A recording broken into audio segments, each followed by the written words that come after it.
Hey guys, आप सभी का स्वागत है आपके अपने चैनल पर। तो आज हम फिर से आप सभी के लिए लेके आए हैं UP police previous year question, UP police परीक्षा में पूछे गए प्रश्न। तो कृपया करके वीडियो को ध्यान से देखें। आप लोगों से रिक्वेस्ट है, वीडियो को फुल दिखा करें। चलिए वीडियो को शुरू करते हैं। आज का अपना पहला प्रश्न है, किसने 1862 में इंदु प्रकाश का प्रकाशन किया? आपके ऑप्शन है जस्टिन रानाडे, अयोध्या सिंह उपाध्याय, जयशंकर प्रसाद, हजारी प्रसाद द्विवेदी। आपका ए विकल्प सही हो जाएगा, जस्टिन रानाडे। अगला प्रश्न प्रश्न दूसरा है आपका, इनकलाब जिंदाबाद के लेखक कौन है? आपके ऑप्शन है भगत सिंह, चंद्रशेखर आज़ाद, हजरत मोहानी, इनमें से नहीं। आपका विकल्प हो जाएगा सी, हजरत मोहानी। इनकलाब जिंदाबाद के लेखक हजरत मोहानी। इस बात करता है इनकलाब जिंदाबाद का नारा किसने दिया, तो आपका सही हो जाता भगत सिंह। अगला प्रश्न प्रश्न तीन प्रश्न तीन है आपका, ए नेशन इन मेकिंग के लेखक कौन है? ऑप्शन है रविंद्रनाथ टैगोर, सुरेंद्रनाथ टैगोर, सी सुरेंद्रनाथ बनर्जी, डी कोई नहीं। आपका विकल्प हो जाएगा C, Surendranath Banerjee a nation in making के लेखक हैं। अगला प्रश्न प्रश्न चार है आपका, किस स्वतंत्रता सेनानी ने गांधी जी को राष्ट्रपिता कहकर सबसे पहले संबोधित किया था? आपके ऑप्शन है सुभाष चंद्र बोस ने, भगत सिंह जी ने, राम प्रसाद बिस्मिल ने, रविंद्रनाथ टैगोर ने। आपका पहला विकल्प सही हो जाएगा, सुभाष चंद्र बोस ने गांधी जी को राष्ट्रपिता कहकर सबसे पहले संबोधित किया था।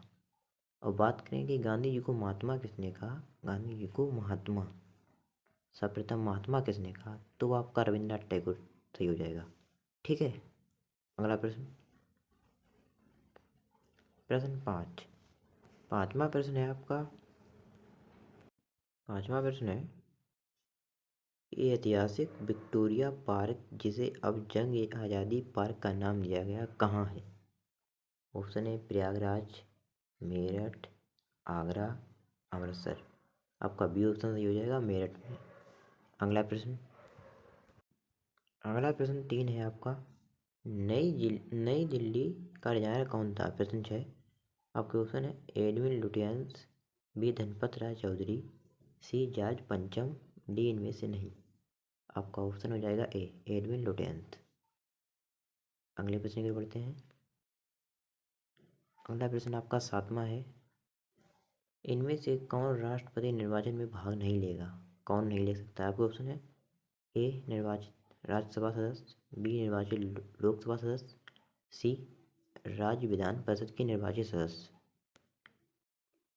लास्ट ऑप्शन है आपका डी, ई व बी दोनों।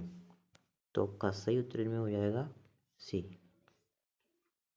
राज्य विधान परिषद के निर्वाचित सदस्य राष्ट्रपति निर्वाचन में भाग नहीं ले सकते हैं। अगला प्रश्न प्रश्न आठवां प्रश्न है आपका, भारत के महान न्यायवादी अटॉर्नी जनरल के रूप में नियुक्त होने के लिए क्या योग्यता होनी चाहिए? ऑप्शन है उच्च न्यायालय का न्यायाधीश होना चाहिए, सर्वोच्च न्यायालय का न्यायाधीश होना चाहिए, राज्यसभा का सदस्य होना चाहिए, डी सभी। तो आपको बता दें आपका बी ऑप्शन सही हो जाएगा, सर्वोच्च न्यायालय का न्यायाधीश। अगला प्रश्न प्रश्न नौ है आपका, देवगढ़ का दशावतार मंदिर कहाँ स्थित है? ऑप्शन है उत्तर प्रदेश, मध्य प्रदेश, राजस्थान, डी इनमें से नहीं। आपका ए विकल्प सही हो जाएगा, उत्तर प्रदेश। उत्तर प्रदेश के ललितपुर में। कहाँ पर? ललितपुर में। अगला प्रश्न प्रश्न 10वां प्रश्न है आपका, सांची का महान स्तूप निम्न में कहाँ स्थित है? ऑप्शन है मध्य प्रदेश, महाराष्ट्र, उत्तर प्रदेश, गुजरात। सही विकल्प आपका हो जाएगा एमपी में। अगला प्रश्न प्रश्न 11वां प्रश्न है आपका, बाण गंगा महोत्सव निम्न में कहाँ मनाया जाता है? ऑप्शन है महाराष्ट्र। अगला विकल्प अब तक दिया गया है आपका केरल, पंजाब, उत्तर प्रदेश। आपका सही उत्तर हो जाएगा पहला वाला महाराष्ट्र। महाराष्ट्र। अगला प्रश्न, प्रश्न 12वां प्रश्न है आपका भारत के वर्तमान महान्यायवादी कौन है? भारत के वर्तमान महान्यायवादी आपके ऑप्शन है R Venkataramani, B Manvendra Singh, C Suroj Singh, D इनमें से नहीं। आपका ए विकल्प सही हो जाएगा आर वेंकटरमणी। अगला प्रश्न, प्रश्न 13 है आपका महान्यायवादी का संबंध किस अनुच्छेद से है? ऑप्शन है 76, बी 74, सी 79, डी 81। आपका विकल्प ए हो जाएगा सही 76 अनुच्छेद से संबंधित महान्यायवादी का पद। अगला प्रश्न, प्रश्न 14 है आपका किस संविधान संशोधन को लघु संविधान कहा जाता है? ऑप्शन है 42वां, 104, 106, 130वां, 103वां। आपका विकल्प हो जाएगा पहला 42वां। 42वां संविधान संशोधन सबसे बड़ा संविधान संशोधन हुआ था, इसे ही लघु संविधान कहा जाता है। अगला प्रश्न, प्रश्न 15 प्रश्न है आपका 42वां संविधान संशोधन कब हुआ था? ऑप्शन है 1976, 1945, 1935, 1940। आपका ए विकल्प हो जाएगा सही 1976। अगला प्रश्न, प्रश्न 16 है आपका अब तक भारतीय संविधान में कितने संशोधन हो चुके हैं? हमारे संविधान में कितने संशोधन हो चुके हैं अब तक?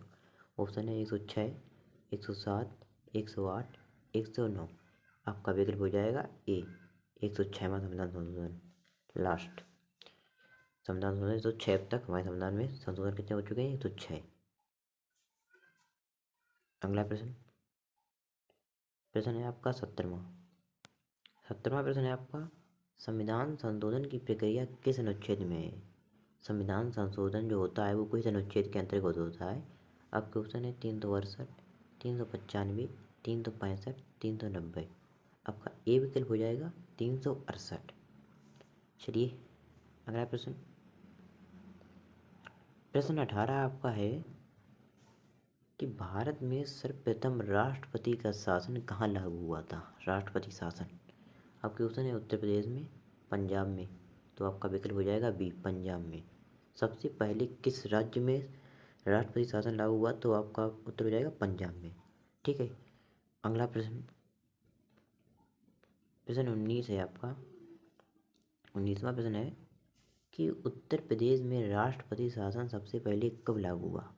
यूपी में। हाँ, यूपी में सबसे पहले राष्ट्रपति शासन 1968 को लागू हुआ था। डेट थी शायद 25 फरवरी। हाँ, 25 फरवरी 1968 को उत्तर प्रदेश में राष्ट्रपति शासन लागू हुआ था। ठीक है।